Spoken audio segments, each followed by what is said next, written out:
Hello viewers, welcome back to my channel Joy's kitchen. আজকে তৈরি করে দেখাবো সয়াবিনের একটি দুর্দান্ত রেসিপি। মাছ মাংসের স্বাদকেও কিন্তু হার মানাবে এই রেসিপি। যখন ঘরে মাছ মাংস কিছুই থাকবে না তখন এই রেসিপিটি অবশ্যই তৈরি করে নিতে পারেন। আর যদি রেসিপিটি দেখে ভালো লাগে অবশ্যই কিন্তু চ্যানেলটি সাবস্ক্রাইব করে রাখবেন। তো চলুন আজকে এই দারুণ স্বাদের সয়াবিনের রেসিপিটি দেখাচ্ছি। এখানে আমি 150 গ্রামের মতো মোটা সয়াবিনটা নিয়েছি। আপনারা চাইলে ছোটো সয়াবিনটা দিয়েও করতে পারেন, তবে মোটা সয়াবিনটাই আমার কাছে বেশি ভালো লাগে।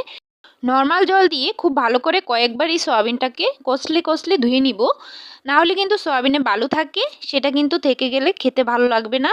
এবার চুলায় আমি পর্যাপ্ত পরিমাণে জল দিয়ে সামান্য একটু লবণ দিয়ে দিলাম সয়াবিনটাকে ভাপিয়ে নেওয়ার জন্য। তো আমি 2 মিনিটের মতো এই সয়াবিনটাকে একটু সিদ্ধ করে নিব, যাতে সয়াবিনটা খুব ভালো করে নরম হয়ে যায়। নরম হলে কিন্তু সয়াবিনটা খেতে আরও বেশি ভালো লাগে। এবার 2 মিনিটের মতো আমি ঢাকা দিয়ে সয়াবিনটাকে একটু ভাপিয়ে নিয়েছি। তো দেখুন সয়াবিনটা কিন্তু অনেকটা ফুলে গেছে আর নরমও হয়ে গেছে। এবার সয়াবিনটাকে আমি খুব ভালো করে ছেঁকে তুলে নিচ্ছি। এবার ছেঁকে তুলে নেওয়ার পর আমি ঠান্ডা জল দিয়ে কয়েকবার নর্মালে আসা পর্যন্ত জল দিয়ে ধুয়ে নিব। আর একটা ছাঁকনিতে খুব ভালো করে জলটা ছেঁকে নিব। সয়াবিনটাকে যত ভালো করে ধুয়ে নেবেন ঠিক ততটাই খেতে কিন্তু ভালো লাগবে, ভিতরে বালু থাকলে একটুও ভালো লাগবে না। এবার আমি একটি মিক্সিং জারে একটা পেস্ট তৈরি করে নেব। এখানে আমি দুটো টমেটোকে ভালো করে কেটে ধুয়ে বিচিটা ছাড়িয়ে তারপর আমি দিয়ে দিলাম টুকরো করে। আর এরপর আমি এখানে আদা দিয়ে দিলাম, আর দিয়ে দিচ্ছি 3টে কাঁচা লঙ্কা। তো ঝালটা আপনার ইচ্ছে মতো দিতে পারবেন। আর এখানে ধনেপাতা একটু ফ্লেভারের জন্য দিয়ে দিলাম। এবার সামান্য একটু স্বাদের ব্যালেন্সের জন্য লবণ দিয়ে দিচ্ছি। এবার ঢাকা দিয়ে খুব ভালো করে মিহি করে মিক্স করে নিচ্ছি। তো পেস্টটা তৈরি করে নিলাম। এবার আমি চুলায় চলে যাচ্ছি আর প্যানে পর্যাপ্ত পরিমাণে তেল দিয়ে দিচ্ছি। এরপর আমি ছোট কিউব করে কাটা দুটো আলু মাঝারি সাইজের একটু মিডিয়াম সাইজ করে কেটে নিয়েছি। এবার আলুগুলোকে প্রথমে আমি ভেজে নিব। দিয়ে দিচ্ছি সামান্য একটু লবণ, সামান্য একটু হলুদের গুঁড়ো দিয়ে এবার আলুটাকে খুব ভালো করে ভেজে নিচ্ছি। তবে বেশি কালো করা যাবে না, একটু বাদামি কালার চলে আসলে আলুটা আমি নামিয়ে নিচ্ছি।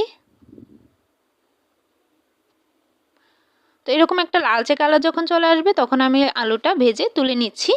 আর একই তেলের মধ্যে যে সয়াবিনগুলো আমি রেখেছিলাম সেগুলো ভালো করে জলটা ঝরিয়ে আমি দিয়ে দিচ্ছি ভাজার জন্য। আর দিয়ে দিচ্ছি সামান্য একটু লবণ, সামান্য একটু হলুদের গুঁড়ো, সামান্য একটু লাল মরিচের গুঁড়ো,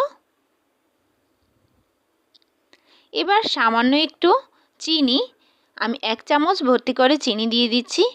চিনিটা দিলে সয়াবিনটার স্বাদটা আরেকটু দারুণ আসে।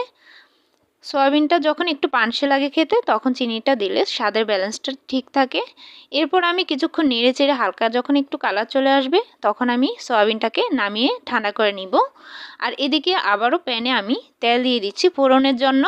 এবার তেলটা একটু গরম হয়ে আসলে তখন এখানে আমি গরম মশলা দিয়ে দিলাম আর দিয়ে দিচ্ছি এলাচ 3টা ফালি করে দিয়েছি যাতে ফ্লেভারটা আসে।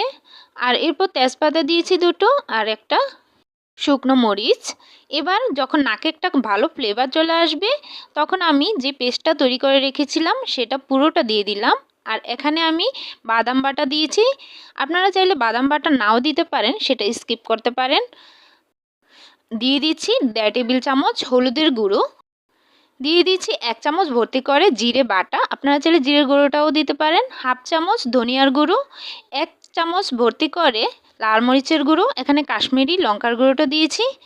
আপনারা চাইলে সাধারণ যে মরিচের গুঁড়োটা আছে সেটা দিয়েও করতে পারেন। এখন খুব ভালো করে মশলাটাকে আমি কিছুক্ষণ কষিয়ে নিব। আর যখন এরকম তেলটা একটু উপরে ভেসে উঠবে তখন কিন্তু মশলাটা কষানো হয়ে যাবে। দেখতে কত দারুণ এসছে কালারটা দেখুন। আর এরপর আমি ভেজে রাখা আলু আর সয়াবিনগুলো দিয়ে মশলার সাথে খুব ভালো করে মিক্স করে নিচ্ছি। আর ঝোলের পরিমাণ অনুযায়ী আমি এখানে জল দিয়ে দিচ্ছি। ঝোলটা আপনারা কীরকম রাখতে পছন্দ করেন সেরকম অনুযায়ী জলটা দিয়ে দিবেন। আর ঝোলের জন্য একটু সামান্য একটু লবণ দিয়ে দিচ্ছি, পরে কিন্তু দেখে দেওয়া যাবে। একবারে লবণ দিতে গেলে সেক্ষেত্রে লবণটা বেশি বা কম হয়ে যেতে পারে। তো আমি ঢাকা দিয়ে 5 মিনিটের মতো রান্না করে নিয়েছি। মিডিয়াম আছে 5 মিনিটের মতো খুব ভালো করে রান্নাটা করে নিয়েছি। আর সবশেষে ধনেপাতা দিয়ে আমি তরকারিটা নামিয়ে নিব। তো এই যে তরকারিটা নিরামিষ কিন্তু অনেক টেস্ট হয় খেতে। আর আপনারা চাইলে খুব সহজেই এটা বাসায় তৈরি করে নিতে পারেন। আর অবশ্যই কিন্তু রেসিপিটা বাসায় ট্রাই করে দেখবেন, আশা করছি অনেক ভালো লাগবে খেতে। আজকের মতো এ পর্যন্তই। সবাই সুস্থ থাকবেন, ভালো থাকবেন। ধন্যবাদ সবাইকে।